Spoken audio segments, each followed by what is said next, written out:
The movie begins on June 5, 2002, based on a true story. That night, Elizabeth Smart, then 14 years old, was kidnapped by an unknown man.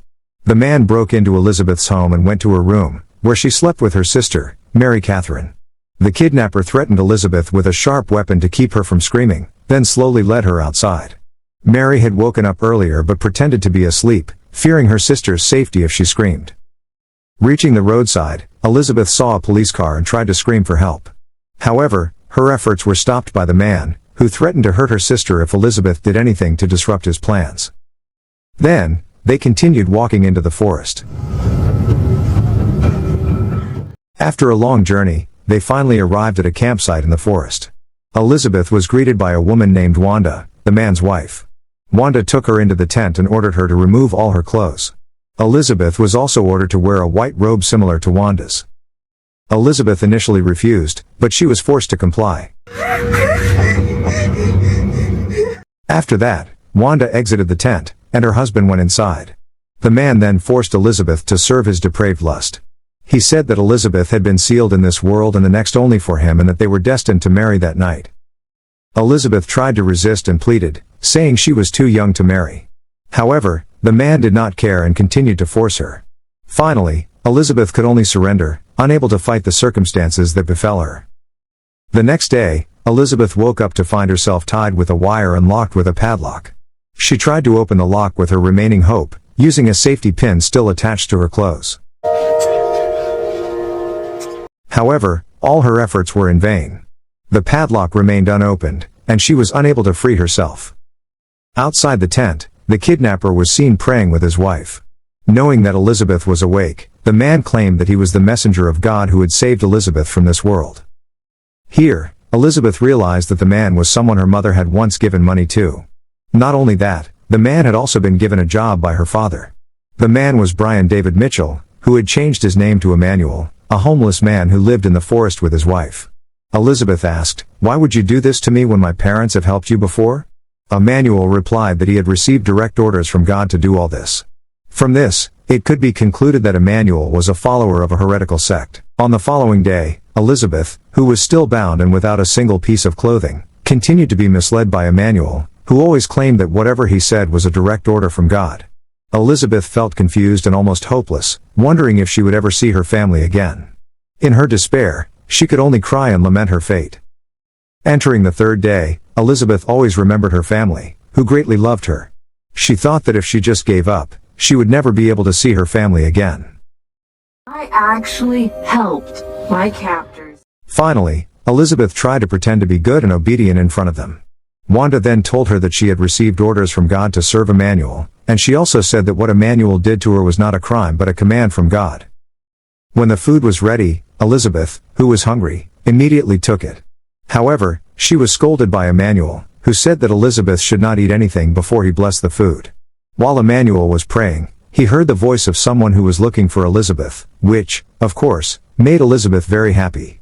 However, she was again threatened by Emmanuel, who warned that if Elizabeth screamed, he would kill her entire family. That knife and slit his throat open. On the fourth day, Elizabeth looked dazed. She began to feel pessimistic about what she was going through.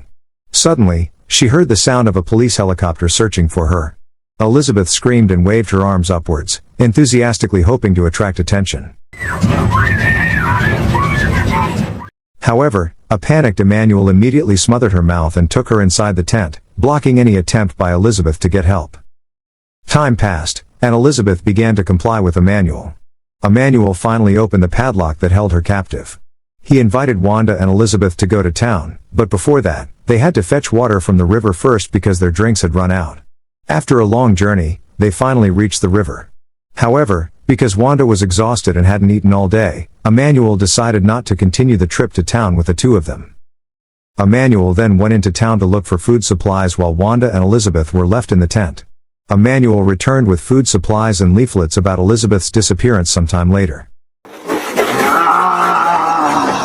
And posters of her. In addition, he also brought several bottles of alcohol and forced Elizabeth to drink them. Threatened with not being fed if she refused, Elizabeth was forced to drink it, having no other choice. At night, when Wanda and Emmanuel were heavily intoxicated, Elizabeth tried to seize the opportunity to escape by pretending to urinate. However, Emmanuel spotted her, who immediately caught her and took her back to the tent.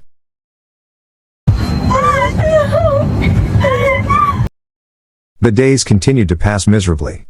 Emmanuel and Wanda often argued, especially since Emmanuel had recently come home without food. Meanwhile, they sometimes didn't eat all day, relying entirely on Emmanuel to provide for them. The three of them finally decided to go to town. Just before entering the highway, Elizabeth had a golden opportunity to escape as they ran into a resident. However, Emmanuel's threats kept ringing in her mind, making Elizabeth feel scared. She abandoned asking for help and anxiously looked down, following Emmanuel and Wanda's steps. Arriving at the supermarket, Emmanuel began carrying out his actions by stealing food. The man guarding the supermarket noticed Emmanuel's actions, but instead of reporting him to the police, he felt sympathy for the three of them. On the 92nd day, Emmanuel took them to the library. There, people looked at them strangely. As Emmanuel planned their move by looking at a map, a detective suddenly approached them. The detective asked for permission to remove Elizabeth's veil. However, Emmanuel calmly replied that Elizabeth was his consecrated daughter and should not be seen by anyone. Elizabeth could only remain silent as Emmanuel's threats haunted her mind. Emmanuel added that in his religion, a woman is not allowed to remove her veil in front of others.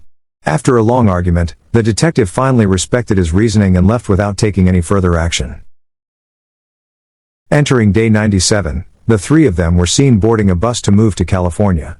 Elizabeth's hopes of reuniting with her family were dashed. The further away she was, the less likely people would recognize her. Arriving in California, they set up a tent at the foot of Santiago Hill.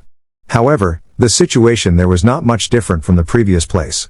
The problem was even worse as the arid land made it difficult for them to get water and food. On the 152nd day, a man came to their tent. Elizabeth thought this was an opportunity to ask for help, but behind the tent, Emmanuel was ready with a gun, threatening to kill the man if Elizabeth screamed. The man continued to call out from outside the tent, hoping for a response. However, as there was no answer, the man eventually left, while Elizabeth could only surrender, realizing that her hopes of being rescued were again dashed. Entering the 184th day, feeling that the place was no longer safe, Emmanuel decided to move and went deep into the forest. Wanda began to get visibly angry in this new location, especially when she saw Emmanuel getting drunk while their food stocks ran out. Frustrated with the situation, Wanda threatened to kill herself if Emmanuel didn't find food soon. Inevitably, Emmanuel was forced to go to the city to look for food, leaving Wanda and Elizabeth in despair in the middle of the forest. By the 186th day, Wanda and Elizabeth had yet to eat, while Emmanuel had yet to return from town. When the 191st day arrived, it had been almost a week since Emmanuel had left them. Not only did the food run out, but there was also nothing left to drink. This situation almost caused them both to starve to death. Elizabeth even buried deep the hope of returning to her family. However, the memories of her family, the laughter, warmth, and love she once felt from them, kept coming to her mind. They became a source of strength that kept Elizabeth going amid seemingly endless suffering. One night, a miracle came. At that time, it rained very heavily. Of course, this made them very happy because at least they could drink and increase their energy. Elizabeth also believed that the rain was a sign from God, a sign that there was hope despite their difficult situation. The rain became a new source of strength for Elizabeth to keep going. The next day, Emmanuel returned from the city. He said that the police had arrested him for stealing, and he had been in jail for 7 days. Long story short, 9 months passed. That day, Emmanuel said that he had received a command from God to move to a new place further away. Now, Elizabeth realized that everything happening was a religion created by Emmanuel himself. Therefore, she began to look for ways to change the situation. Elizabeth tried to persuade Emmanuel, saying that it would be better if they moved back to the original place where Elizabeth was kidnapped. She argued that it was easier to get food there and that God would be more favorable if they returned to that place. Wanda also helped Elizabeth convince Emmanuel.